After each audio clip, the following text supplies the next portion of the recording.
बनावट नोटा खपवण्याचा प्रयत्न करणाऱ्या एका तरुणीला नागरिकांनी पकडून पोलिसांच्या स्वाधीन केलं। कोल्हापुरातील शुक्रवार पेठेतील कुंभार गल्लीत असणाऱ्या भाजी मार्केटमध्ये संबंधित युवती 100 रुपयांच्या बनावट नोटा खपवत होती। लक्ष्मीपुरी पोलिसांनी संबंधित तरुणीचा जबाब घेऊन सोडून दिला। मात्र ही तरुणी बनावट नोटा खपवणाऱ्या रॅकेटमधील असल्याची चर्चा आहे, त्यामुळे पोलिसांच्या कार्यपद्धतीवर शंका व्यक्त होतीये। कोल्हापुरातील शुक्रवार पेठेतील ऋणमुक्तेश्वर मंदिराजवळ असणाऱ्या भाजी मार्केटमध्ये दररोज मोठी वर्दळ असते। आज दुपारच्या सुमाराला एक तरुणी भाजी मार्केटमध्ये 100च्या नोटा देऊन 10 ते 20 रुपयांची भाजी खरेदी करत होती। प्रत्येक भाजीवाल्याकडे गेल्यानंतर दुसरी 100ची नोट देऊन भाजी घेत होती।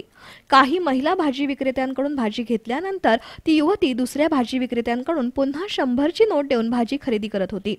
त्यावेळी काही भाजी विक्रेत्यांना संबंधित तरुणीने दिलेल्या नोटेबद्दल शंका आली। त्यांनी खातरजमा केली तेव्हा 100 रुपयांची नोट बनावट असल्याचं निदर्शनास आलं। 2 भाजी विक्रेत्यांकडे दिलेल्या नोटा एकाच नंबरच्या आढळून आल्या, त्यामुळे त्या भाजी विक्रेत्यांनी तरुणीला पकडून जाब विचारला। त्यामुळे संबंधित तरुणी गडबडून गेली।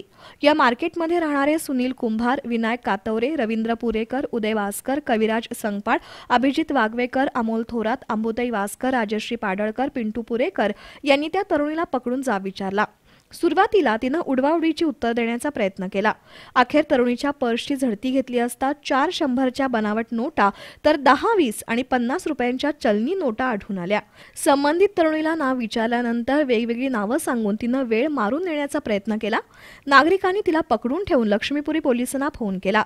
संबंधित तरुणी बनावट नोटा खपवणाऱ्या टोळीतील असल्याची चर्चा भाजी मंडईत सुरू होती। पोलिसांनी तिला ताब्यात घेऊन पोलीस ठाण्यात आणलं, पण या घटनेचं चित्रीकरण करणाऱ्या बी न्यूजच्या प्रतिनिधींनाही पोलिसांनी मज्जाव केला। बनावट नोटा खपवणाऱ्या तरुणीला पोलिसांनी केवळ जबाब घेऊन सोडून दिला, त्यामुळे पोलिसांच्या कार्यपद्धतीवर शंका उपस्थित होतीये।